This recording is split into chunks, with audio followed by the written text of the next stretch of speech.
Hi, welcome back to Christine's Home Affairs. Mum messaged me the other day and she says, I found a lined shoe bag and it's easier to do than yours. So of course she sent me the link and I've watched the video, and she's right. There is a much easier technique for putting in the linings on the shoe bags or the expandable storage bags than what I have shown previously. I'll pop a link in the video for the lady whose video Mum's got this idea from. And I'll be using that final technique in her video to do these lined shoe bags. These are my original shoe bags. These ones, I've sold hundreds of these, and these ones are unlined, and I've had lots of people ask for a lined version. And whilst I did do a video for a lined version, it was a little bit shorter. So they're an expandable storage bag. I originally started making these as shoe bags, but they've got so many more uses as well. So come along and I'll show you how to make a fully lined expandable shoe storage bag. Okay, we don't need much for this project.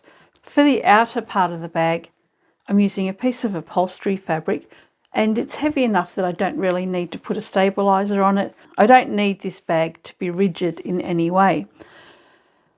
So for the outer fabric, it's 41 by 58 centimetres. For the lining, it's 41 by 60 centimetres or 16 by 23.5 inches. And then I've cut that into two equal pieces. If you're going to be using a continuous zip, you can get away with using a 16-inch or 41 centimetre zip. Today I'm going to be making this with a regular dress zip. So we're using a 45 centimetre or 18-inch. For the handle, I've got an offcut from the end of the fabric. It's 16 inches long by 2.5 inches or 41 by 6 centimetres. Let's get the handle sorted first. All we need to do is fold that in half, fold the raw edge into the centre, and fold those edges in again, and then we'll sew down both long edges. I'll set this aside and we'll sew that up when I do the zip. Let's take our outer fabric. If you're sewing to sell, I've popped my label onto the shortest side, so the zip is going along here and it's just a couple of inches down from that. You can put it wherever you like. I don't want the metal bits that are on the end of the zip in my bag anywhere. So I'm going to place this zip faced down, so the bumpy side faced down, and where the metal teeth are, I'm going to place it just on the edge of the fabric. I'll trim that off later. I'll line that up along the top edge of my fabric here, and then I'll place my lining piece over the top, and you can just pin or clip that together all the way across. If you want to, you can hand baste that. I'm going to be using double-sided tape. I'll run that right along the top edge. This is a wash-away tape, so it's not going to gum up my needles. And I'll place that right side down.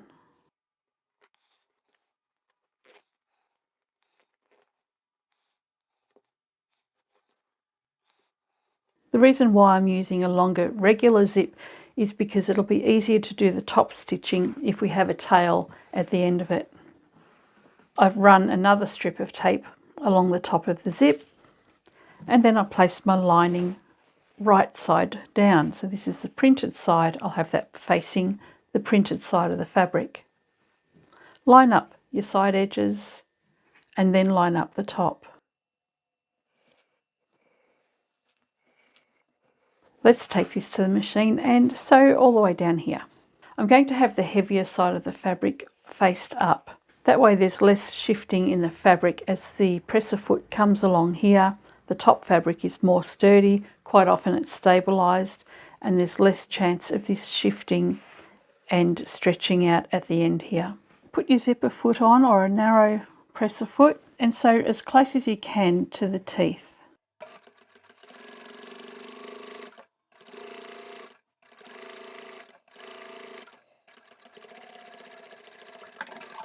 Separate the fabric from the zip, and we're going to top stitch, so we want the lining fabric behind the outer fabric, and we can top stitch from one end to the other.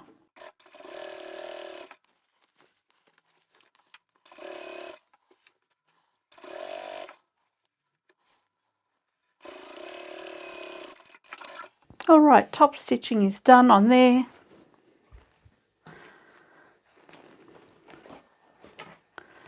Let's go to the other end and I'll run a bit more tape along here. I'll close up this zip and we'll line up the side seams and then the top edge.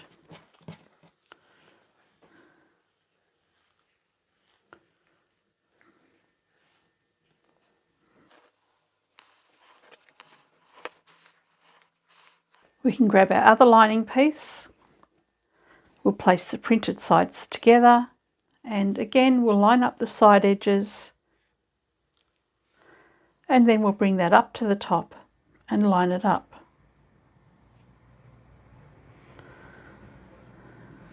And once again we can go back to the machine and sew the zip in place and then we'll top stitch.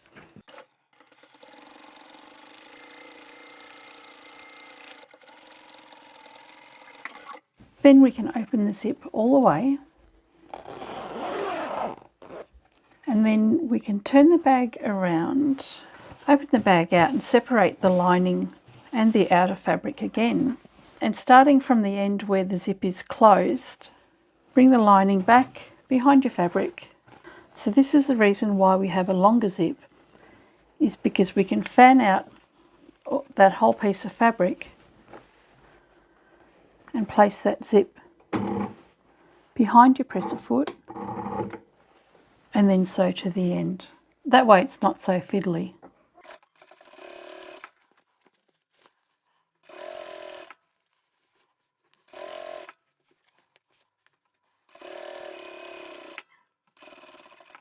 And whilst we're at the machine, we might as well sew both long edges of our handle.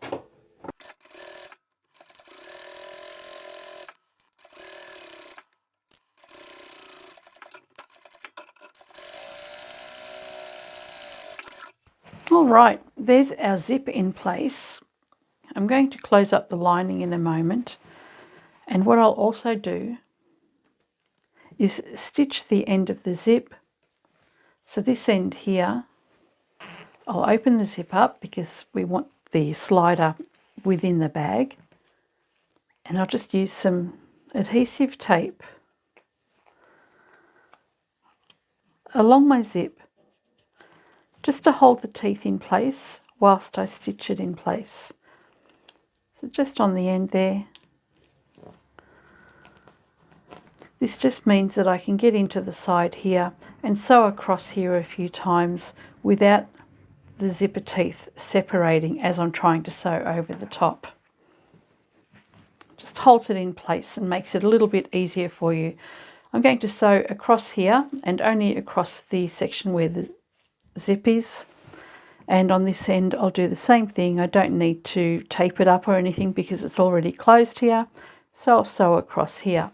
You just want to make sure that when you do that you don't have any lining pieces or other fabric pieces sitting behind your fabric when you sew.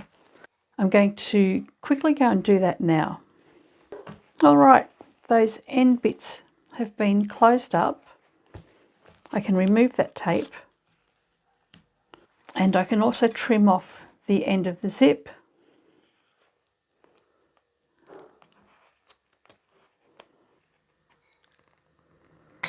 And we can leave our zip open at this point. So you can see that that's nicely secured and it's right at the other end. Let's turn this inside out.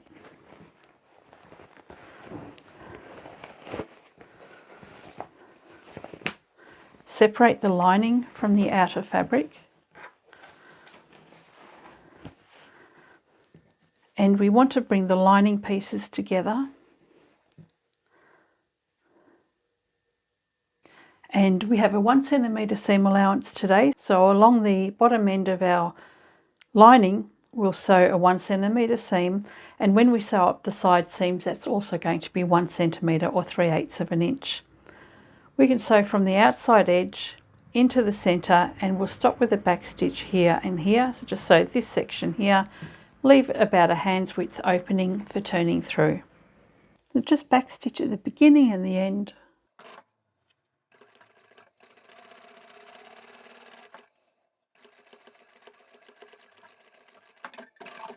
end your work there and then come along to the other side of the opening and repeat.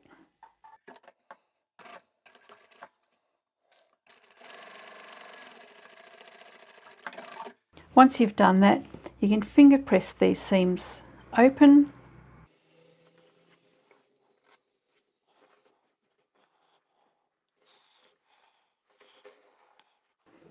so there's a little opening just here. Let's go back to the front of our bag. So we'll turn this the right way around and we can place our handle to one end. It's up to you where you have your handle, and it's also up to you how long you actually want to have it. So this piece is 16 inches long. It's actually quite a long handle, and none of the bags I've previously made have had quite a long handle like this. Usually my handles are a fair bit shorter, so it's up to you how long you want to have it. I don't want to have it that long, so I've cut this one down to about 9 inches. All you need to do is place it along the edge here, and you want to place it on the outer fabric only, so you've got your lining behind. Just put your hand behind your outer fabric so that it's between the lining and the outer. Line it up on the side there, and that measures 1 inch or 2.5 centimeters from the folded edge of the fabric here. Take the other end, being careful not to twist the fabric. Put your hand between the lining and the outer fabric. Position it the same distance away from the folded edge of the fabric here. So that's about 1 inch or 2.5 centimeters, and that's nicely centered. I'll quickly go and sew this in place now. All right, so that handle is ready to go. Let's turn this inside out again. Separate the lining and the outer fabric, and with the outer fabric I want to find the center at the bottom, so I'm going to place these folded edges of the fabric together and just line up that fabric so I can find the center, and do that for the other end as well.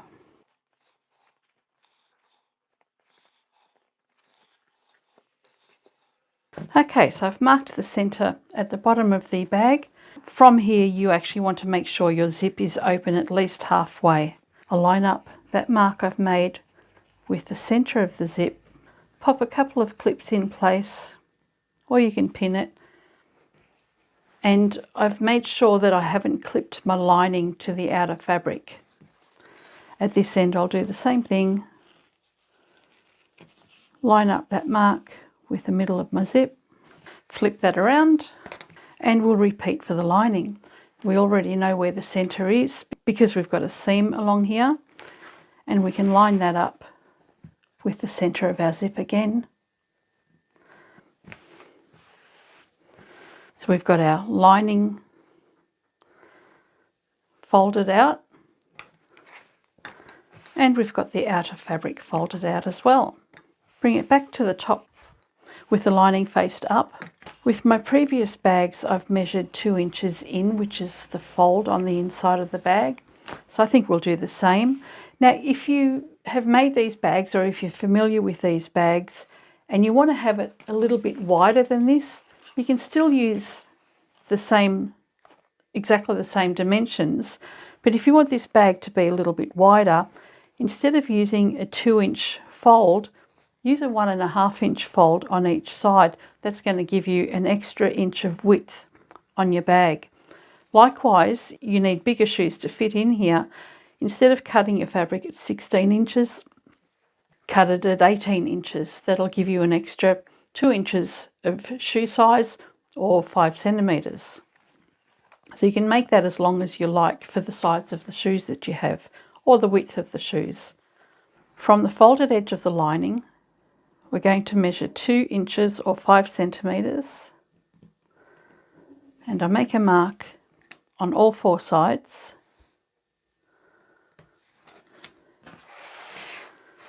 We won't be cutting this out, it'll be folded to help make it expandable. So up until now, everything's been the same for a lined shoe bag. And it's from here that it changes a little bit. Where these pins are here, I've marked a line going right across, and this is a fold line. And if I flip the fabric over, I've moved the outer fabric out of the way and created that fold line along there as well. The other thing I've done is repositioned my clips, and I've clipped all the layers together just in the center there, and then that'll keep those folds nice and even. I can remove the pins because I'm likely to stab myself with them. I'm going to take the line that I've marked here and fold the fabric right along that line, and you can clip it just to hold it in place if you like, and then find that other fold and do the same.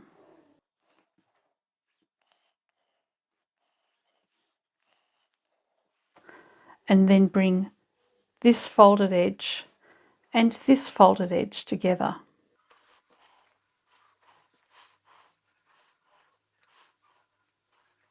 And just smooth out any wrinkles that you have underneath. So what you're going to have here is a fold here and a fold here, and the fabric folds in on the side. And then this is where all the magic happens. Fold that away for the moment. We'll take this outer piece of fabric and we're going to fold that up to the edge of our lining fabric.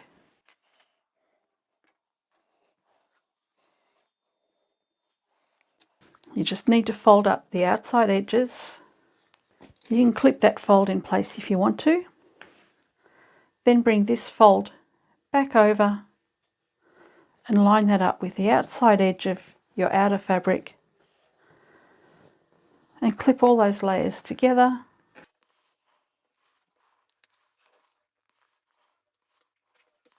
So then we have the outer fabric folded inside the folds of the lining.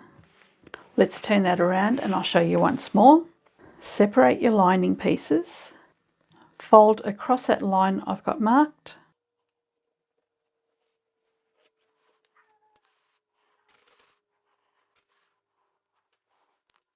repeat for the other side.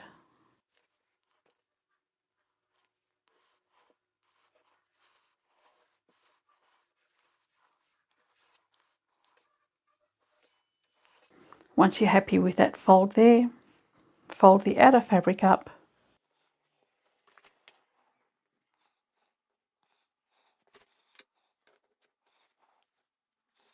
and then we can fold the lining back over the top.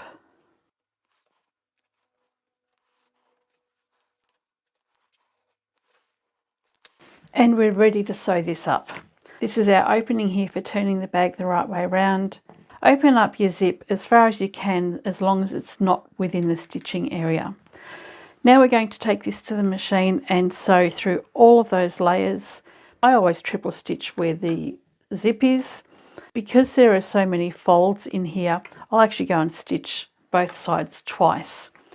Let's go do that, and then we are just about finished. All right, let's finish this up.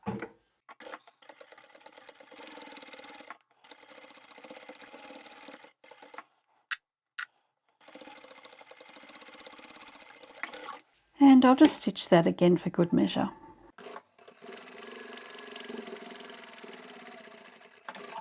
This end has the bulk of the handles in it, so when I go over those I will triple stitch that as well.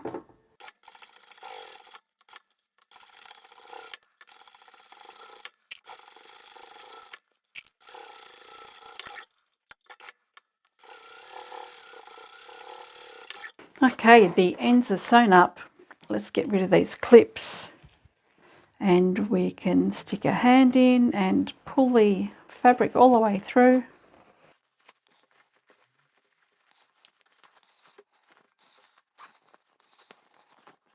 And as you come to the outside, grab the side where the fabric's folded in and just push that seam apart on the side there.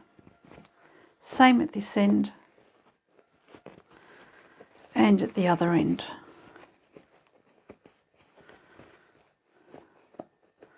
Once you've done that, all you need to do is just pull your fabric out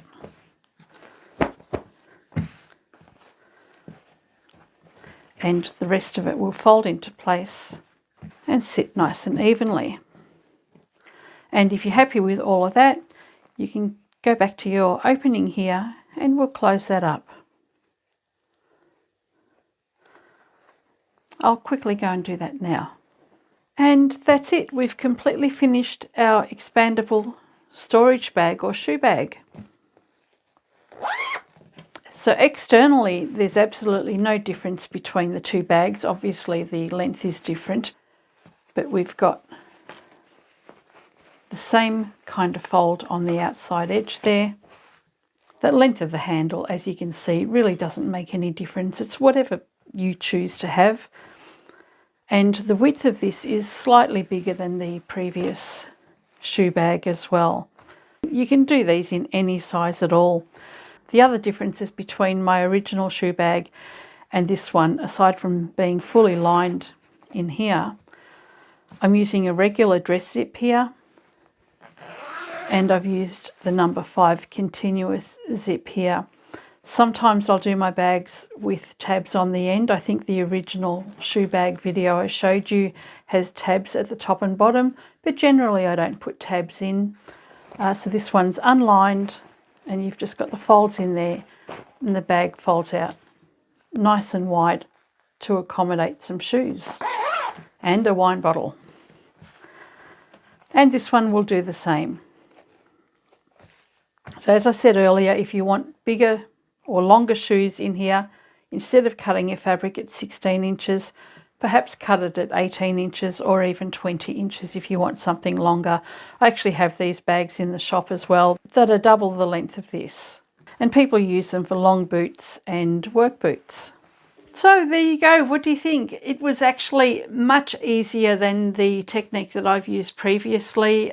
Maybe I just waffled on a little bit too much in the last video. I don't know. I don't even remember how I've done the folds on there. But this is certainly a much easier technique for bringing the folded edges together on the side. So very little difference between the two bags, as I mentioned earlier, just sizing really. The zips, it doesn't matter whether you use a regular dress zip or the number 5 continuous zip.